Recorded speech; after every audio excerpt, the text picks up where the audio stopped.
गुंतवणूक आमची नसावी.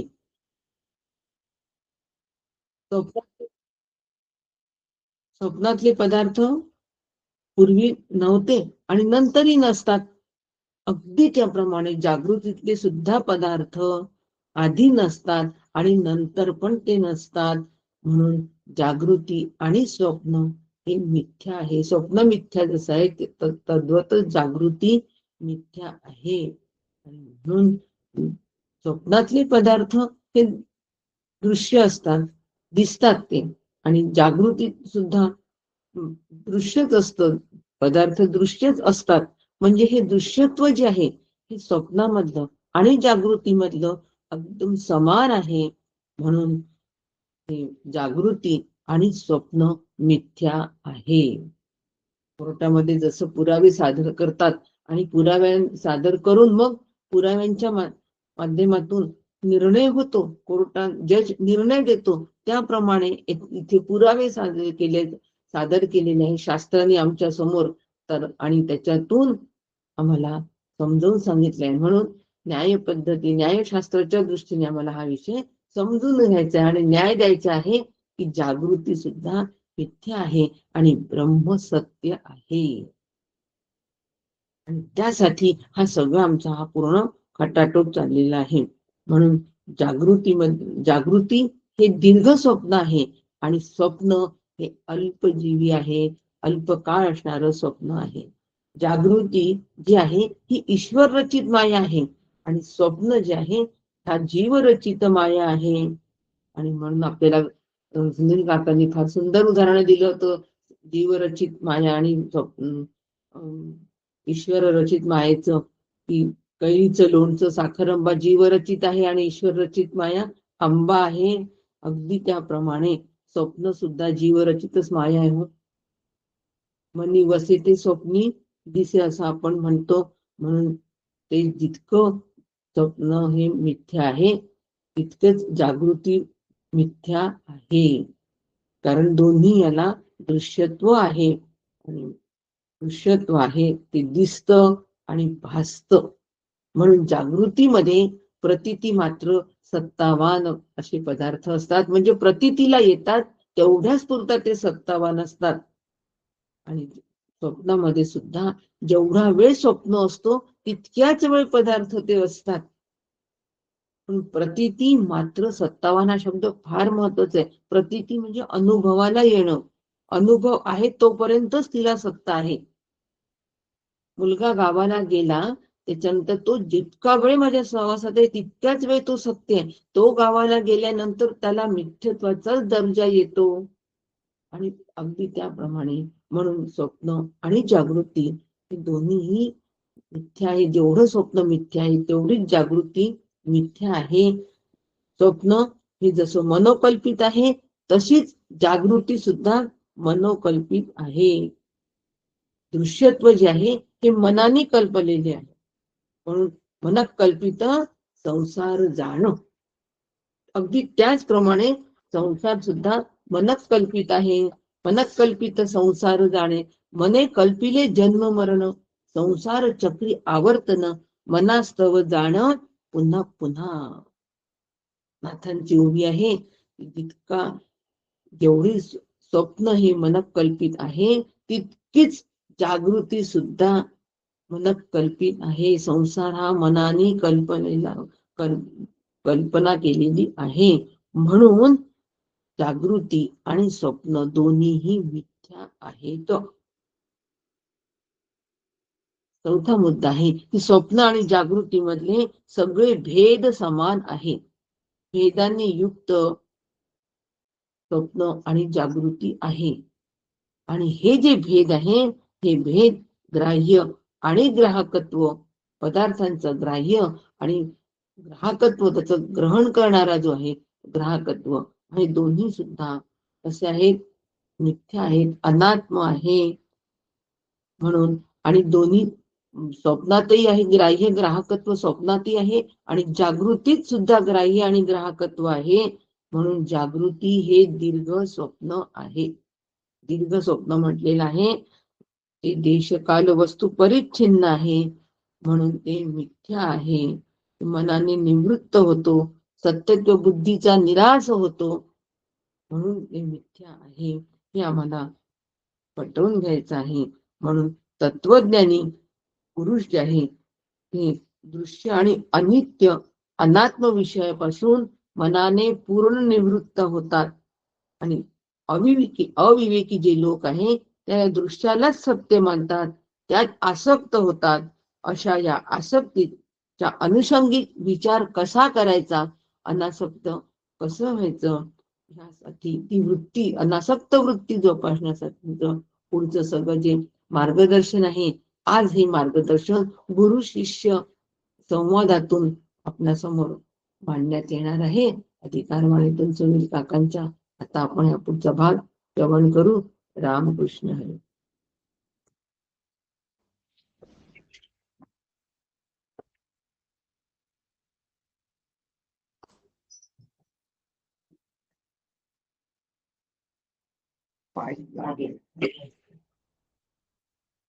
लाईटला तुझं डोकं वर चाललं, हे तुझं कमी होत. तरी मी बघ थोडस बघ. हरे राम राम राम हरे हरे, हरे कृष्ण कृष्ण कृष्ण हरे हरे. गुरुनाथ महाराज की जय.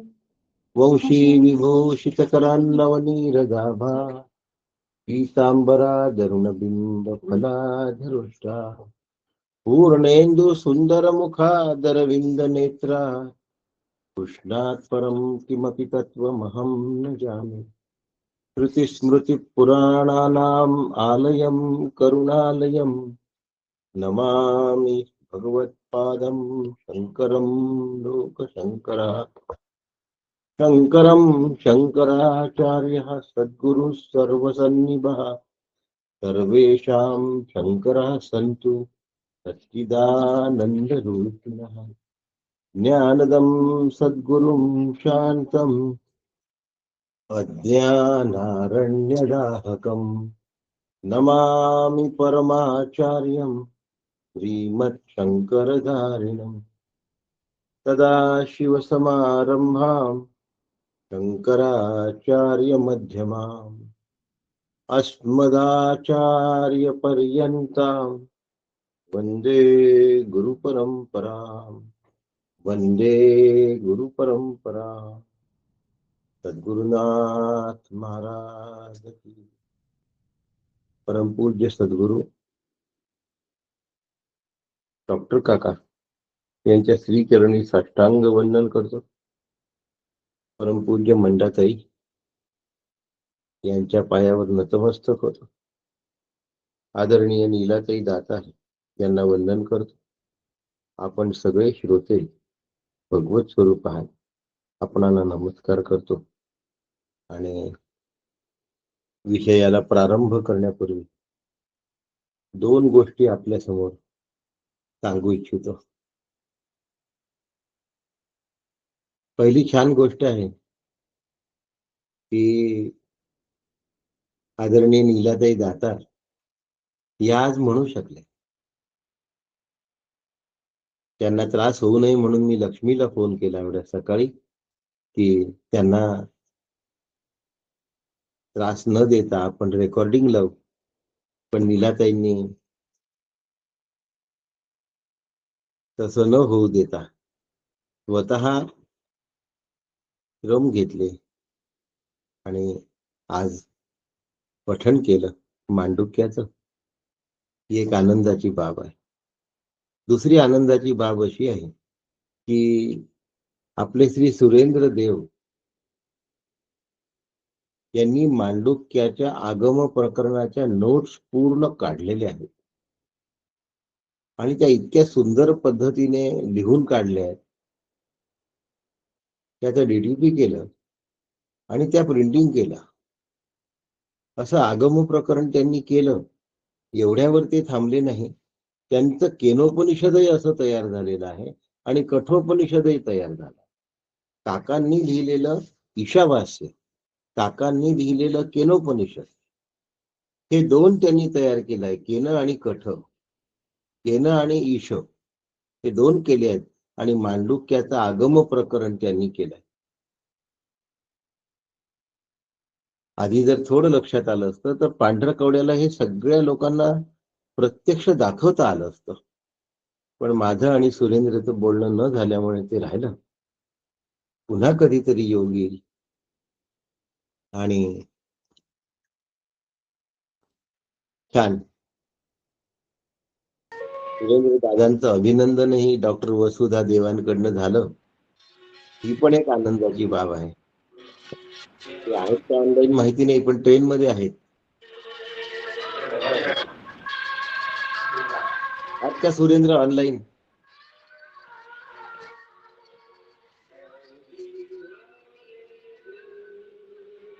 सध्या ते आहे ट्रेन दादा, आहे आहे आहे सुरेंद्र. आहे. हा हो, हा, आहे आहे. ट्रेन मधनं ऐकतायत. इतकं छान केलं. ते पांढरं कवड्या सगळ्यांना दाखवता आलं असतं. का ते माझ्याशी बोलले नाही, माझ्या लक्षात नाही आलं. हे देवांनी देवांचं अभिनंदन केलं. सुरेंद्र देवाच्या कार्याचं डॉक्टर वसुधा देव यांनी अभिनंदन केलं. अद्वैतच आहे हे.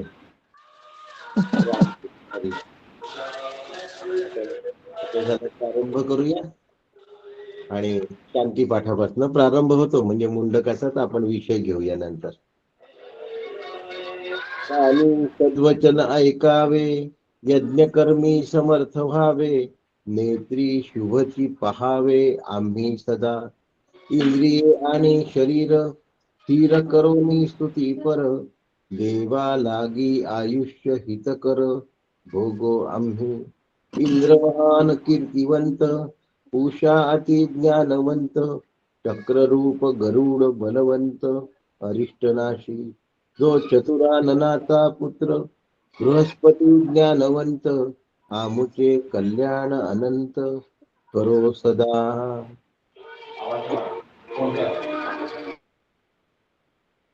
संकट निवारण करणाऱ्या गरुडाप्रमाणे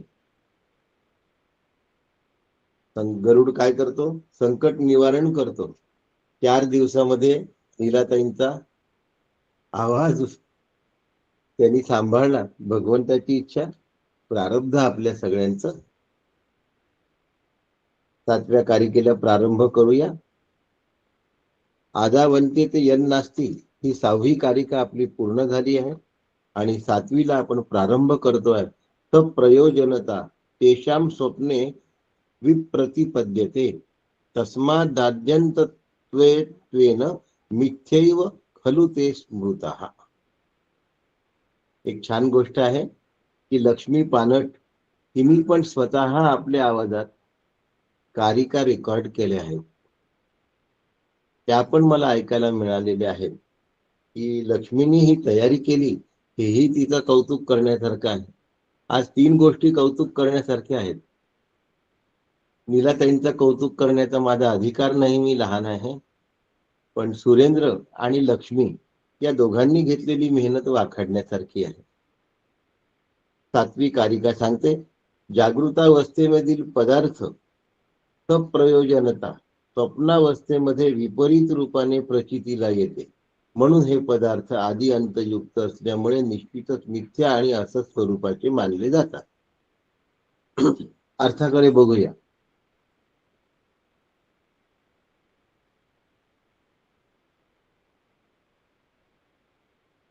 जागृतीतल्या पदार्थाची उपयुक्तता स्वप्नामध्ये असत नाही.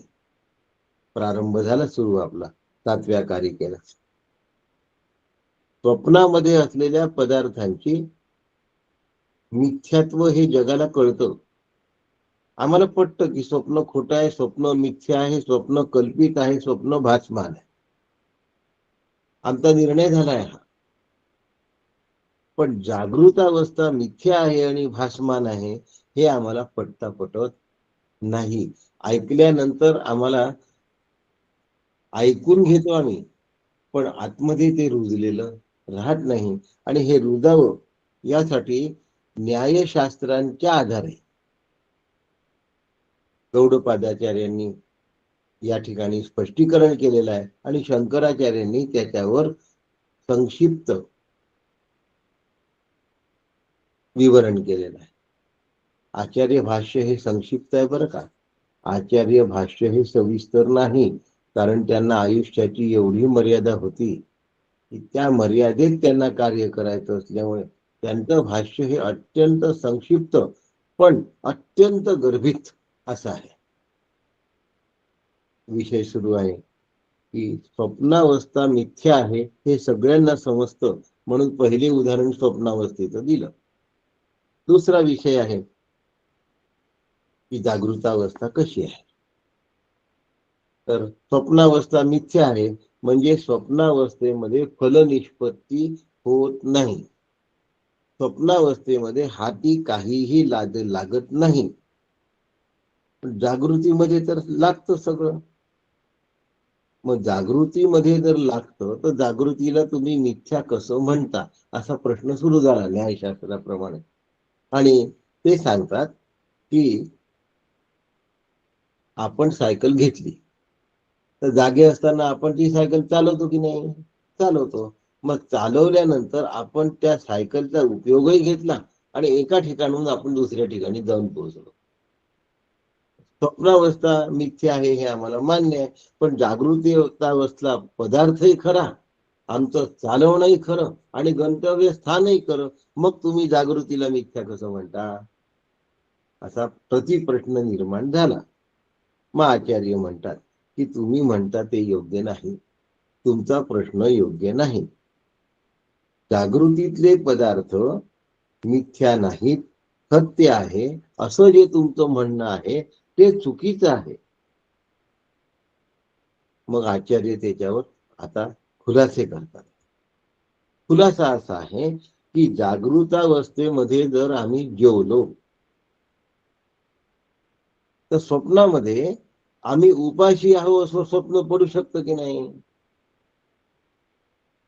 म्हणजे जागृतावस्थेमध्ये ढेकर देऊन झोपल्यानंतर सुद्धा स्वप्नावस्थेत उपाशीपणाचा पूर्ण अनुभव आम्हाला येतो.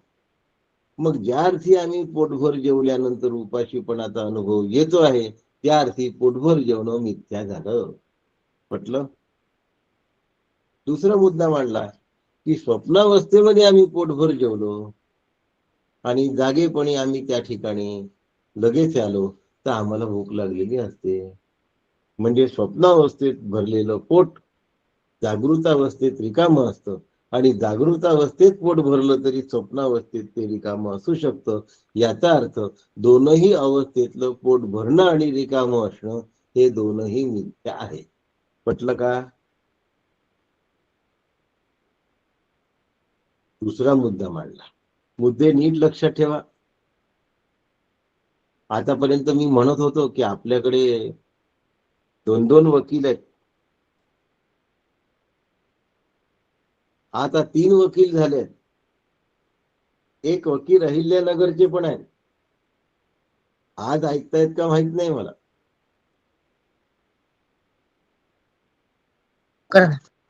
ऐकते दादा. ऐकताय? छान, बरं वाटलं. 3 वकील आहेत आणि वकिली मुद्द्यांनी पटवून दिलंय की जागृती अवस्था मिथ्या आहे. त्यामुळे वकिलांना हे सगळ्यात पहिल्यांदा पटायला पाहिजे आणि तसं जीवन जगायला पाहिजे. मुद्दा आहे काय पटायला पाहिजे? जागृतावस्था मिथ्या आहे स्वप्नाप्रमाणे. याचा अर्थ जागृतावस्थेमध्ये आम्ही आसक्त होता कामा नये. सगळ्यात महत्वाचा काकांचा भाग हा आहे की जागृतीतल्या कुठल्याही प्रसंगांमध्ये आम्ही आसक्त होता कामा नये. मग जगाविषयी आम्हाला अनासक्त व्हावं लागेल, म्हणजे जगताचं चिंतन आम्हाला करण्याचा अधिकार नाही, जरी पटलं तर. आणि म्हणून जीव तोडून आचार्य पटवतात आहे. आपल्या सगळ्यांना पटणार आहे, वकिलांना सर्वप्रथम पटणार आहे आणि वकील हे आचरणात आणणार आहेत. आत्ता बोललेले आणि न बोललेले सुद्धा. मुद्दा आहे दुसरा. तो मुद्दा असा आहे की पोटभर जेवून पाणी पिऊन तृप्त झाला तरी स्वप्नामध्ये भुकेने आणि तहानेने व्याकुळ होतो. मग आता जागृतीतलं पोट भरणं हे स्वप्नामध्ये तहान भूक घालवण्यासाठी उपयोगी ठरत नाही आहे. हा निर्णय आपला पक्का झाला, कारण स्वप्नात तो व्याकुळ दिसतो. याचा अर्थ जागृतीतला पदार्थ सत्य जरी वाटत असला तरी तहान भूक घालवण्यासाठी तो सक्षम नाही खऱ्या अर्थाने, कारण तो मिथ्या पदार्थ आहे. दुसरी गोष्ट, आता आता आता म्हटलं आता म्हटलं आता छान. म्हटलं आता वकीलच बोलायला लागले सगळीकडे. छान. आता दुसरा मुद्दा, स्वप्नामध्ये जर लॉटरी लागली तर जागृतावस्थेमध्ये तो श्रीमंत झाला असतो का? याचं उत्तर नाही असं आहे. मग स्वप्नातला विषय जितका मिथ्या तेवढा जागृतीतला विषय मिथ्या, हे न्यायशास्त्राच्या अनुषंगिक आचार्यांनी समजावून सांगितलं. पण काका म्हणतात हे मला समजलं, हे कसं ओळखायचं, तर जागृतीतल्या विषयासंबंधी माझी अनासक्ती झाली पाहिजे. अनासक्ती म्हटलंय मी, आसक्ती म्हटलेलं नाही. त्याच्यामुळे आमच्या चिंतनाचा हेतू आहे की हा अभ्यास जर माझा समजत असेल तर मला जागेपणी अनासक्ती व्हायला पाहिजे. माझ्या कुटुंबात आणि माझ्या शरीरात माझं मन आसक्त असता उपयोगाचं नाही. आता जागृतीलाही आदी आहे म्हणजे सुरुवात आहे, जागृतीलाही अंत आहे, स्वप्नालाही सुरुवात आहे म्हणजे प्रारंभ आहे, आणि स्वप्नाला सुद्धा अंत आहे. ही या दोन मधली समानता आहे. मग आता पुन्हा प्रश्न निर्माण झालेला आहे. काय झाला आहे? पुन्हा प्रश्न निर्माण झाला आहे की स्वप्न आणि जागृती या दोनही मिथ्या आहे असं तुम्ही म्हणता, या दोनही मध्ये समानता तुम्ही दाखवता आहात, तर जागृत पदार्थ स्वप्न पदार्थां एवढे मिथ्या का नाहीत? काय प्रश्न आहे? जागृतावस्थेमधले पदार्थ स्वप्नातल्या पदार्थांसारखे मिथ्या का नाही? असं स्वप्न दृष्टांतासारखा जागृतीतला पदार्थ मिथ्या आहे हे सिद्ध का होत नाही? त्याच्यावर आचार्य उत्तर देऊन राहिले. स्वप्नामध्ये आम्हाला बऱ्याचशा गोष्टी न पाहिलेल्या दिसतात. उदाहरणार्थ 8 हात असलेला माणूस दिसतो, 4 सोंडी असलेल्या हत्ती दिसतो. पण स्वप्नस्थ पदार्थ आणि जागृतीतल्या पदार्थ यांच्यामध्ये समानता सिद्ध होत नाही. आणि म्हणून स्वप्नस्थ पदार्थ जेवढे असत आणि मिथ्या, तेवढेच जागृतीतले पदार्थ सुद्धा असत आणि मिथ्या, कधीही न पाहिलेले. आला पुन्हा याच्यावर प्रश्न विचारला की एखादा सुशिक्षित माणूस या प्रदेशातून त्या प्रदेशात जाऊन 8व्या नंबरच्या कारिकेमध्ये वेगवेगळ्या प्रदेशांमध्ये जाऊन वेगवेगळ्या गोष्टी बघतो. मग त्या गोष्टी खऱ्या कशा? त्यांना स्वयंसिद्ध म्हणायचं की नाही म्हणायचं? प्रतिभाताई, काम करू नका, एका जागी शांत बसून ऐका, त्याशिवाय ऐकलेलं उपयोगात येणार नाही. दिवस पडलाय पूर्ण काम करायला.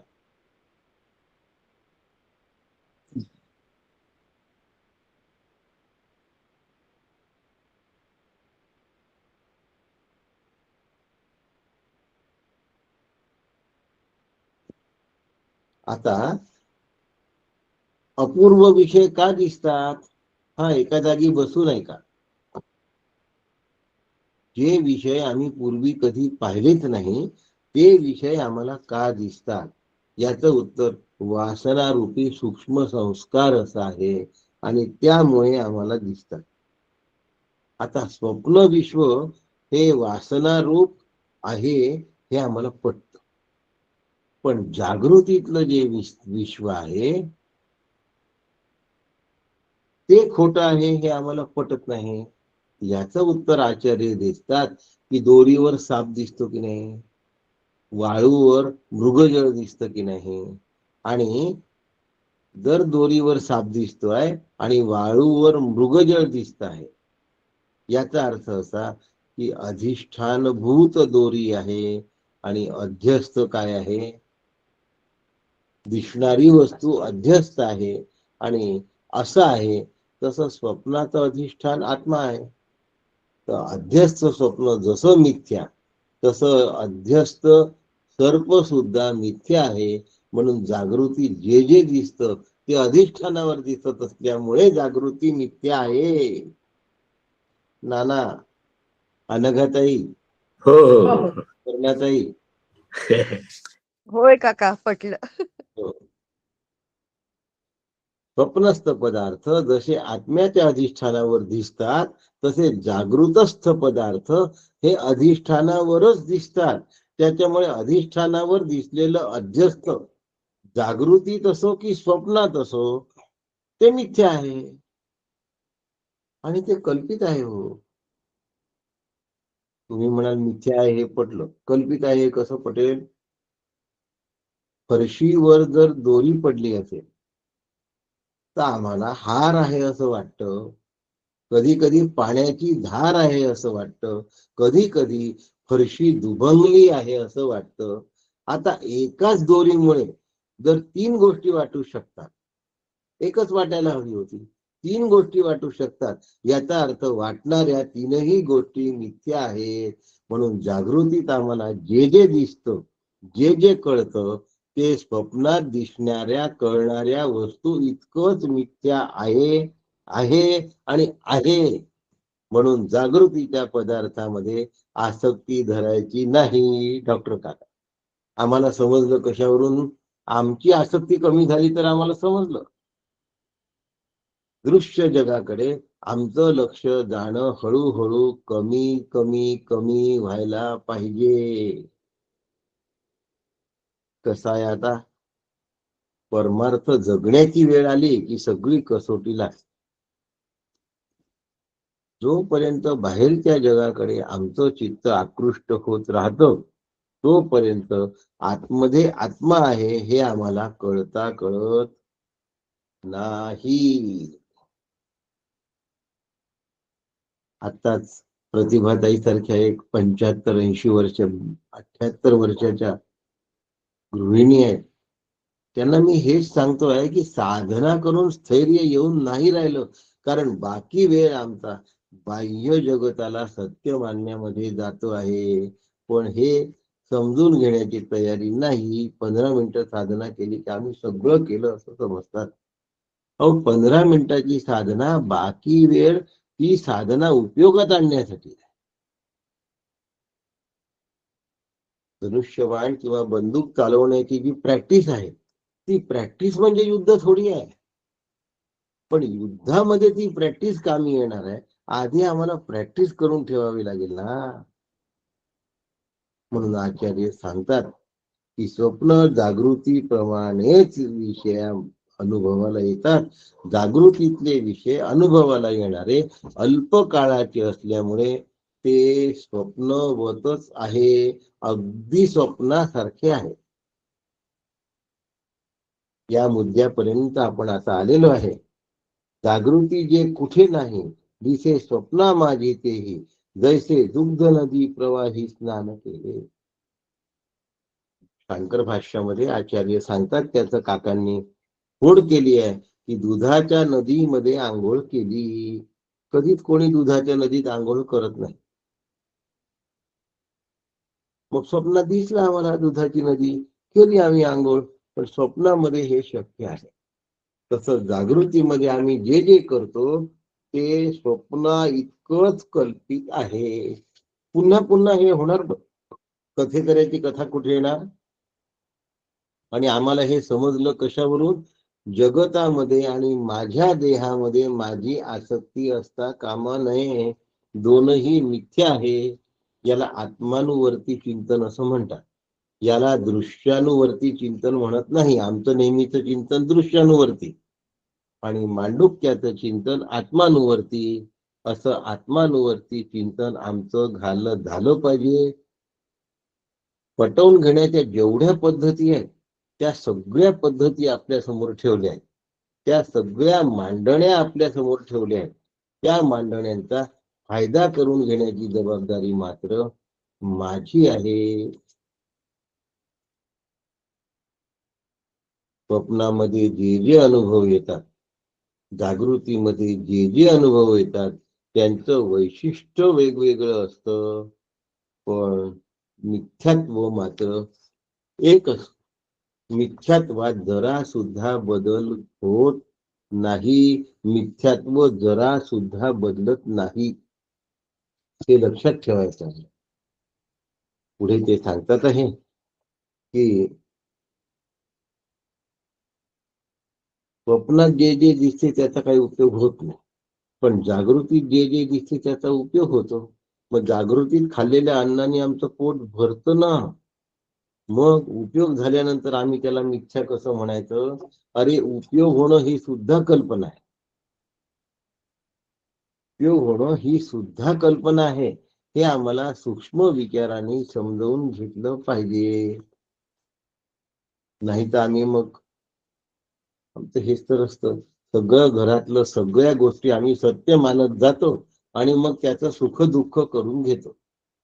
स्वप्नातून जसं अधिष्ठानाकडे जाता येईल त्याप्रमाणे जागृतीत सुद्धा अधिष्ठानाकडे जाता येतं. ह्या दृष्टीने आपण विचार केला पाहिजे आणि हा विचार आमच्या आतमध्ये रुजवला पाहिजे.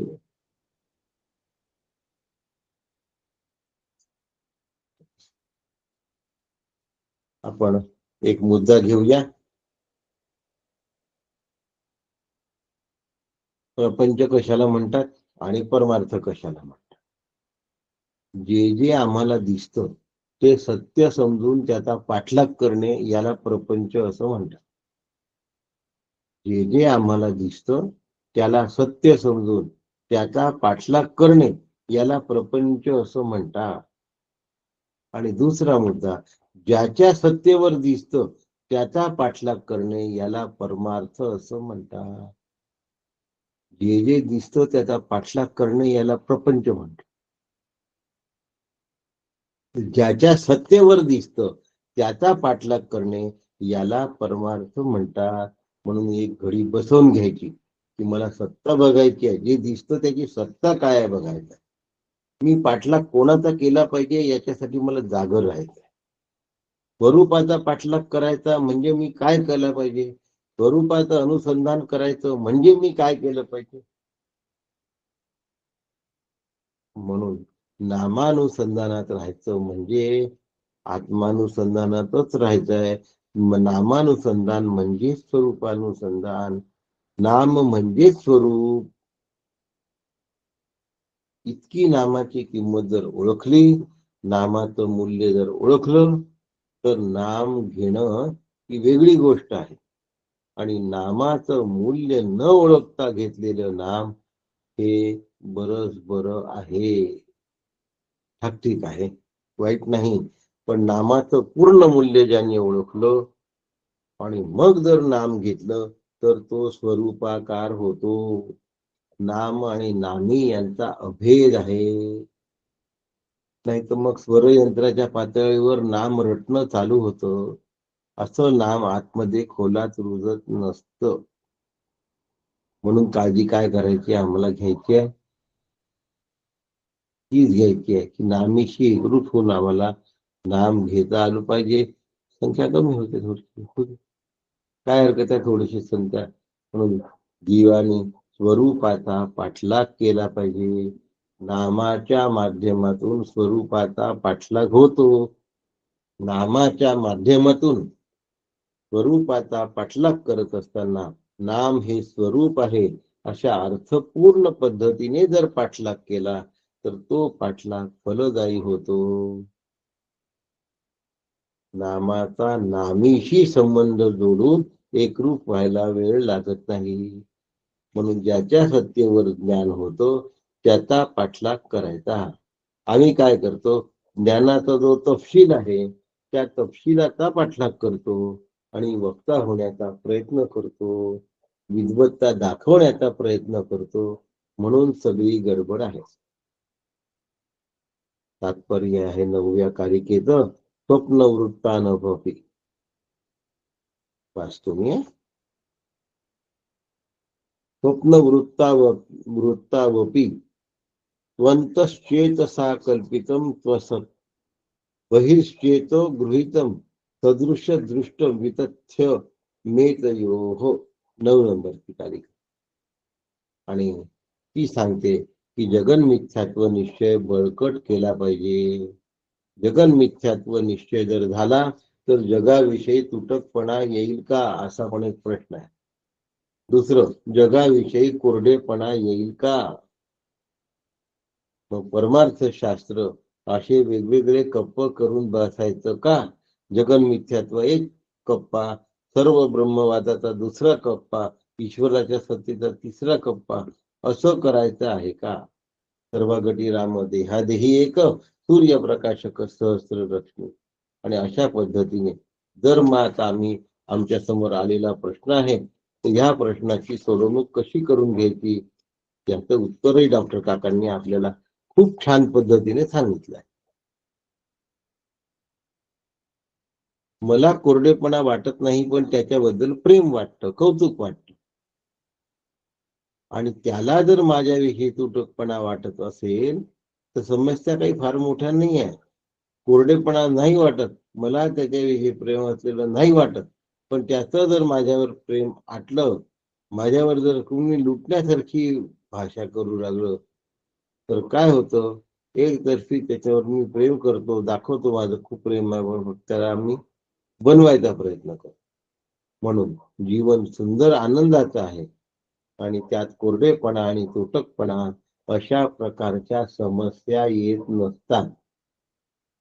ज्ञानदेवा पाठ हरी हा वैकुंठ भरला घनदाट हरी दिसे. सगळीकडे तोच दिसल्यानंतर तुटकपणा येईल कसा, कोरडेपणा येईल कसा. त्याच्याकडून तो आपलं वैर करू शकतो, पण आपण त्याचं वैर करण्याचा प्रश्न उद्भवत नाही. म्हणूनच 11 नंबरच्या कारकात उभयोरपी वैतथ्यम भेदानाम असं म्हटलेलं आहे. त्यामुळे आपल्याकडून भेददृष्टीने पाहिल्या जात नाही, आपल्याकडून आत्मदृष्टीने पाहिल्या जातं. ही महत्वाची गोष्ट आहे. आणि म्हणून जगताशी तादात्म्य न होता जगताचं मिथ्यात्व जाणल्यानंतर व्यवहार बॅलन्स होतो आणि साधक आणखीन चांगल्या पद्धतीने आपलं जीवन जगण्यासाठी प्रवृत्त होतो. आणि म्हणून 10व्या कारिकेचं स्पष्टीकरण ह्यानंतर आपल्याला देईल.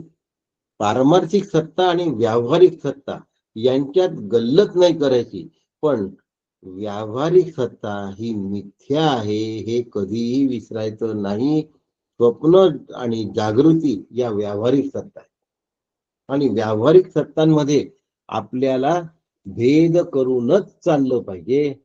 पारमार्थिक सत्तेमध्ये अभेद आहे, पण आम्ही व्यावहारिक आणि पारमार्थिक, तर पारमार्थिक मध्ये भेद करायला लागतो. कळताय माझं म्हणणं. नाही तर मग व्यावहारिक अभेद आहे पाहतो. व्यावहारिक सत्ता कायम भेदाने भरलेली आहे आणि पारमार्थिक सत्ता अभेदाने भरलेली आहे. याचं उदाहरण द्यावं. बरोबर. साबण नावाची गोष्ट स्वच्छ करण्यासाठी वापरल्या जाते. भेद. साबण नावाची गोष्ट स्वच्छ करण्यासाठी वापरल्या जाते.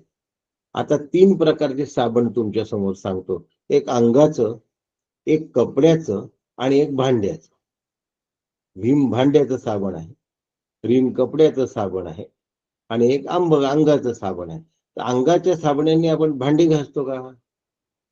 कपड्याचं साबण कधी अंगाला लावतो का. म्हणून व्यावहारिक सत्ता ही भेदमय आहे, पण व्यवहार भेदमय असला तरी दृष्टी अभेदाची ठेवायची आहे. म्हणजे व्यवहार भेदानेच करायचा आहे. कपड्याचं साबण अंगाला लावायचं नाही आहे. पण त्यातल्या अभेदत्व आम्हाला विसरता कामा. साबण पण कॉमन आहे ना त्यातलं काम हे नाही. आता उदाहरणावरून मला वाटतं ठीक झालं. एक शेव्हिंग पेस्ट आणि टूथपेस्ट दोन्ही पेस्टच आहेत. दोन्ही पण पेस्टच आहेत. पण टूथपेस्ट ही शेव्हिंग साठी वापरून चालत नाही. शेव्हिंग पेस्ट ही तोंड धुवायला वापरून चालत नाही. व्यवहार हा भेदानेच भरलाय. जितके जास्त भेद तेवढा तो प्रपंच आणखीन फुलवलेला असतो. पण परमार्थ हा अभेदाने भरला आहे. जेवढा अभेद पक्का तेवढा परमार्थ पक्का. याच्यासाठी हे चालू आहे. म्हणून जागृती मिथ्या आहे, स्वप्नवत मिथ्या आहे. म्हणून जागृतीमध्ये या पदार्थांमध्ये माझं अंतःकरणाची गुंतवणूक होता कामा नये. त्या पदार्थांपासून मी सुख किंवा दुःख वाटून घेता कामा नये. अशा पद्धतीची मांडणी जागृती आणि स्वप्न अवस्थेची आहे. आणि दोनही अवस्था अध्यस्त आहेत. त्याचं अधिष्ठान सत्य आहे. या पद्धतीने आपल्या मांडणीला प्रारंभ झाला आहे वैतथ्य प्रकरणाच्या. माझं प्रवचन संपलं आहे आणि शैला काकू आपल्याशी थोडा संवाद साधू इच्छितात. त्यामुळे त्यांच्यासाठी मी हा 10 मिनिटाचा वेळ ठेवलेला आहे. त्या आपल्याशी बोलू इच्छितात आहे. रामकृष्ण हरी. रामकृष्ण हरी. काकू बोलतात आहे. शैला काकू बोलतात आहे. रामकृष्ण हरी. सर्व साधकांना एक आनंदाची बातमी मी देऊ इच्छिते. आणि ती अशी आनंदाची बातमी आहे की पांढरकवडा येथे ज्यावेळेला शिबिर झालं, 28 तारखेला एक शिबिर झालं, तर त्या शिबिरामध्ये एक फोन त्या ठिकाणी आला. आणि तो फोन असा होता, तो फोन शिवगडवरून आला. आणि तो फोन असा होता की आता शिवगडला जो वर्धापन दिन आहे शिवगडचा, त्या वर्धापन दिनामध्ये सुनील काकांच्या कार्याचा गौरव आणि सत्कार परमपूज्य काकांच्या हस्ते यावर्षी होणार आहे. आणि अत्यंत आनंदाची बातमी ही मी आपणास देते आहे. हा जो सत्कार समारंभ आहे, या सत्कार समारंभाला ज्यांना निश्चितपणे यायचं आहे त्यांनी आपली सगळ्यांनी नावं ही गटप्रमुखांकडे द्यावी, आपापल्या गटप्रमुखांकडे द्यावी. आणि शिवगडच्या ज्यावेळेला शिवगड ट्रस्टने ज्यावेळेला लिंक येईल त्यावेळेला प्रत्येकाने आपला प्रवेश त्या लिंकच्या माध्यमातून निश्चित करायचा आहे.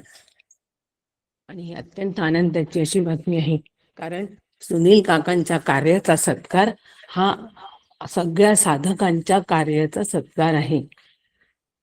आपल्या सगळ्यांची जी काही ओढ आहे, जी काही अभ्यासू वृत्ती आहे, ह्या सगळ्या अभ्यासू वृत्तीचा हा सत्कार आहे. म्हणून हा सुनील काकांचा एकट्याचा सत्कार नसून साधकांच्या अभ्यास वृत्तीचा सत्कार आहे. कारण त्यांच्या वक्तव्याने, सुनील काकांच्या वक्तव्यानेच सगळ्या साधकांची अभ्यासू वृत्ती तयार झाली आहे. आणि त्या वृत्तीचा सत्कार म्हणजे माझाच सत्कार आहे असं प्रत्येकाने समजायचं आणि जायचं. त्या समारंभाचा एक भाग प्रत्येक साधक आहे. म्हणून सगळ्या साधकांना मी नतमस्तक होते आणि आवाहन करते की आपण ह्या कार्यक्रमाचा आनंद लुटू. रामकृष्ण हरी. तारीख 1 मार्च. एक तुम्हाला सांगू इच्छितो, तत्पूर्वी 2 दिवस शिबिर आहे. 27 आणि 28 ह्या तारखेपासून शिबिर सुरू होत आहे तिथे. तर 27, 28 आणि 1 असा तो वर्धापन दिनानिमित्त कार्यक्रम आहे. ह्या संधीचा आपण सगळ्यांनी जरूर फायदा घ्यावा अशी मी आपणा सगळ्यांना विनंती करते. रामकृष्ण हरी. पुनश्च एकदा आपणा सगळ्यांना फेब्रुवारी 1 मार्च. आणि हा सत्कार खऱ्या अर्थाने आपल्या लोकांचा आहे, माझा निमित्त आहे फक्त. तुम्ही ज्या ठिकाणी आपण सगळेजण या सत्काराचे मानकरी आहात, एवढंच मी तुम्हाला सांगू इच्छितो. 27, 28 फेब्रुवारी 1 मार्च आपल्या सगळ्यांना नमस्कार करतो आणि थांबतो. येणाऱ्यांनी कळवावं. रामकृष्ण हरी.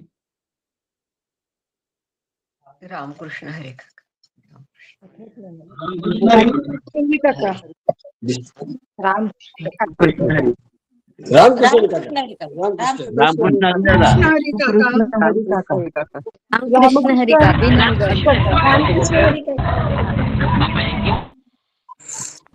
रामकृष्ण रामकृष्ण हरी.